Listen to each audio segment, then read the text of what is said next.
everyone, and welcome to another fun edition of Crush on This. My name's Christine Campbell of Girls Go Grape, and I'm here with two of my girl crushes, Allison Levine of Please the Palate and Cindy Reining of Grape Experiences. So the ladies and I wanted to shake it up a little bit today, and we wanted to talk about wine and one of our other favorite pastimes, watching movies and pairing them together. You know, we could all interpret this very differently, and I'm thinking we might have. So without further ado, I want to jump in and know what the darling Cindy is drinking and pairing with what movie in her gorgeous black top. Sparkly, remember? It's sparkly, so you have to respect the sparkles. So this kind of fits in with my obsession of the underworld and the mob. And when I moved to Chicago from graduate school in the South, I landed upon one of my favorite restaurants, the first, actually the oldest steakhouse, I think, in Chicago. It's called Gene or Giorgetti's. And it was established in 1941. And Frank Sinatra, some of his people, a lot of other characters from Chicago frequented Gene and Giorgetti's, and it's literally a landmark. I also watched Geraldo Rivera open Al Capone's cellar to find nothing. I also went to St. Charles to this restaurant called The Hideaway, which is where a lot of the mobsters in the 30s would go when they were being chased by the police in Chicago. And then Cindy was so mob obsessed. I know, who knew? And then I would go to the Biograph Theater. I mean, they had great movies all along the way, but in the alley next to the Biograph Theater was where John Dillinger was shot. So everywhere I went in Chicago reminded me of the mob. So I can maybe have you guess what movie I am obsessed with. It's The Godfather. That started in 1972, and the second one was 1974, and in the 1990s was the third. So one year for Christmas, I got the trilogy, spent an entire weekend in the basement with my husband, eating Italian food, drinking red wine, just really soaking it all up, memorizing a few lines. But I didn't choose a wine from Napoli or Sicily. I have one from Tuscany, and it's Col d'Orcia 2012, Brunello di Montalcino, DOCG. And I just love this. I've met the owner, Francesco Cinzano, and just a delightful man, fascinating. He is making this wine, it's an organic, the first or largest organic farm in Tuscany.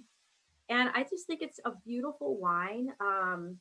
Leather, mint, warm soil, black cherry, raspberry, licorice. It's delightful. I love it. It's $26 for the half bottle. And it just really commands respect. And I could see a mobster drinking it. Yeah. I think there's one at my door. Oh. Don't take my wine. All right, sounds good. Allison, what's up? What are you drinking? With what? So I went a little more literal to a point. Well, no, seriously literal. So what is one of the most famous or favorite wine movies out there? Famous, I would say Sideways, but not my favorite. Well, but you are correct, Sideways. I actually think it is a very good movie. There's a lot of inside jokes too about wine for those of us in the wine business. But Sideways in 2004 came out, and it put Santa Barbara wine country on the map, and it really put Pinot kind of at the top. And years ago, when the movie came out, I had done an event, a consumer event where we did a premiere of the movie and then a wine tasting with a bunch of the wineries. And one of the featured wines in the movie was Fiddlehead Cellars. Fiddlehead Cellars was started in 1989 by Kathy Joseph. She is just a rock star winemaker. I love her. She has a vineyard in the Santa Rita Hills at mile marker 728. or 7.28. And so she makes her 728 Pinot Noir, which is, what Santa Barbara and Sideways is so known for. And this is actually the 2009 728 Pinot Noir, which is just with beautiful age on it, like everything you want from Pinot Noir. But it wasn't her Pinot Noir that was in the movie. And in fact, it was her Sauvignon Blanc. She makes Sauvignon Blanc from Happy Canyon, which is on the eastern part of the valley. It's a warmer climate, better for the Bordeaux varieties. And she makes a few different Sauvignon Blancs, but this particular one, the Happy Canyon Sauvignon Blanc, she makes in a Loire style. So it does spend a third of it is fermented in stainless steel, and then a third is fermented in new oak barrels. And the reason I bring that up is Maya in the movie was drinking a Fiddlehead Sauvignon Blanc at dinner with Paul Giamatti's character, and commented that she said, I know the winemaker, she comes into the restaurant all the time. And, that is very true. Kathy was involved with the making of this movie. But what Miles had pointed out when Maya told Miles that the wine spent 12 months in oak, he was like, Sauvignon Blanc in oak? He just was a little thrown off of it, but he kept sipping the wine over and over and over. And you can watch the clip on her website, because I did the other day. And I actually have the 2010 Sauvignon Blanc, Happy Canyon. Now, many people might say, Allison, 10 years on your Sauvignon Blanc. No. But I'm going to say yes, because this wine is still as fresh as can be. And I think that the aging in the oak adds to it, but it's still got a lot of freshness, a lot of acidity, a lot of brightness. It hasn't lost its kind of lust for life. And cheers. Sounds delish. It does. It really does. Yum. So where I went with this was, for me, Vancouver, I like snuggling in with my flannel and a blanket. And I have two non-human loves in my life. And those are Chardonnay, #Chardcore, and comedy, romantic comedies, comedy in general. I like laughing. Both Chardonnay and comedy put a smile on my face, which, to me is the way you're supposed to live life.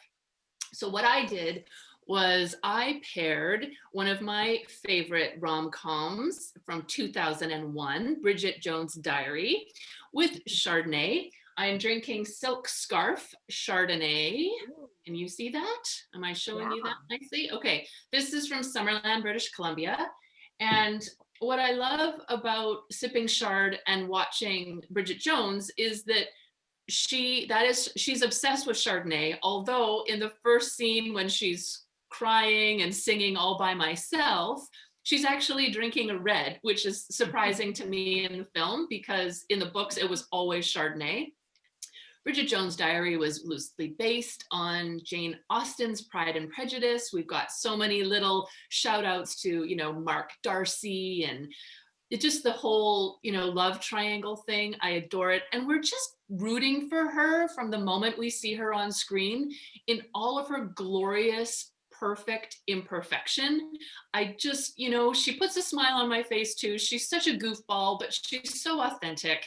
And, Chardonnay, I don't know. I haven't met many Chards that I don't like. And even if they're not the best, and this definitely is a very nice Chardonnay, there's something that I will always take away from it. So for me, it's rom-com, comedy, Chardonnay, flannel kind of cozy jacket, and snuggling in, most likely by myself, sometimes with my hub, my daughter, if it's appropriate. I don't know. But, and a fun fact, Bridget Jones was named this is shocking to me, one of the top seven women that have changed the course of women's lives over the last 70 years. Like, really? That was like from The Guardian. It's shocking because she is so imperfect, right? And so maybe that was about I don't know. I keep going back to her. I like her. I like her a lot. Bridget Jones is an influential woman and changed women's views. Sideways was an influential movie for a grape in a region. And The Godfather just scared everyone about the mafia. Yeah.